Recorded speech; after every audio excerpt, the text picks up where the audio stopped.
Hey guys, welcome to another Fitness Facts or Fiction video. My name is Adam Bucci, and today I wanted to talk about muscle mass as it relates to endurance, because I've been asked that based on my previous video, and I also wanted to touch on flexibility as well, because I always get asked pretty much the same question format with endurance and with flexibility.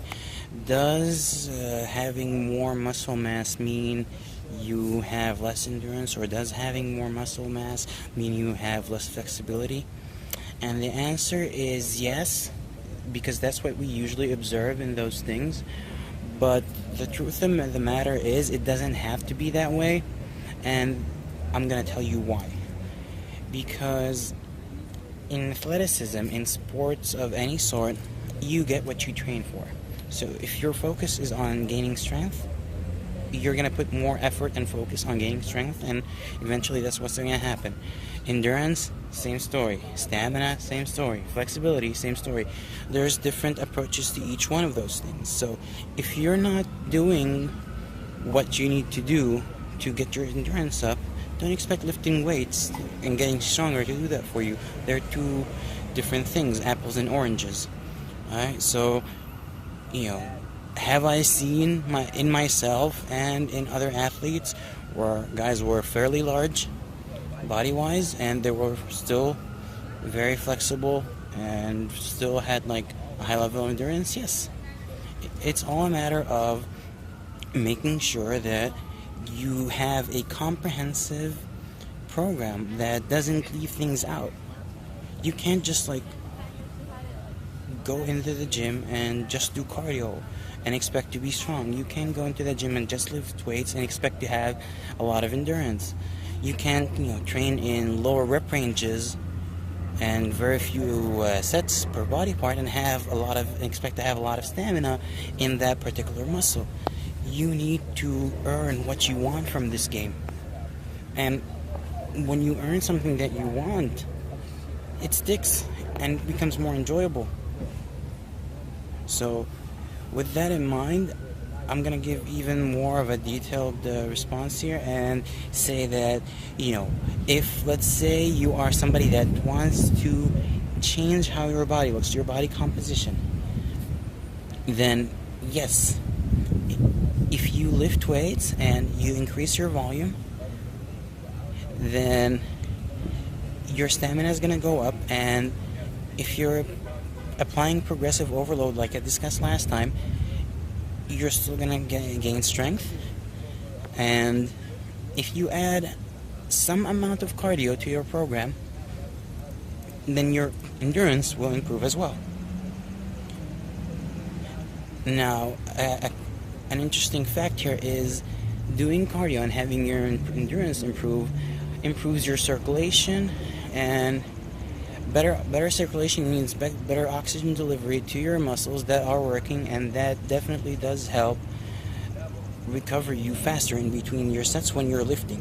So this is yet again another benefit of having a comprehensive, well-balanced program when it comes to training. Same thing with the flexibility and stretching. You don't have to be a contortionist or a gymnast, but stretching and foam rolling whenever necessary. I usually recommend post-workout to reduce any soreness and reduce any tightness.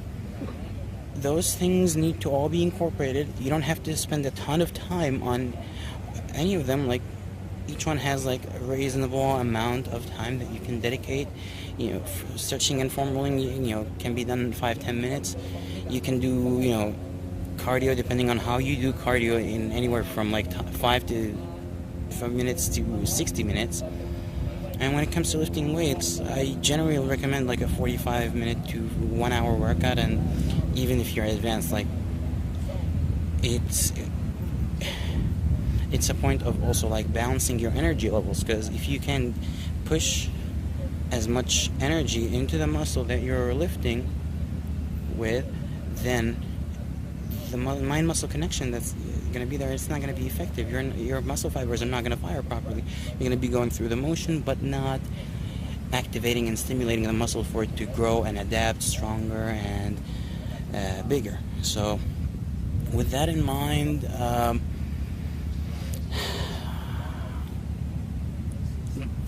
I'm gonna also tackle it from like a different aspect as far as like progression goes. Now, if we are trying to gain muscle mass but we want to build up our endurance, obviously we're gonna need more calories for both of those things to be happening side by side. Because doing the work for endurance, all the cardio and stuff, is gonna require more calories, and lifting and training heavy to gain muscle mass, that's also going to require calories. So your caloric demands are going to rise based on the additional emphasis that you're putting into your program. So keep that in mind if you're trying to build muscle. Now, if you're already built but you want to tone down a little bit, then that would be a good point to, instead of cut your calories too low, I'd say keep eating close to maintenance with your calories and keep lifting your weights. Don't necessarily start lifting heavy, lighter weights than you were before. Keep lifting fairly moderately heavy weights, and then increase your cardio.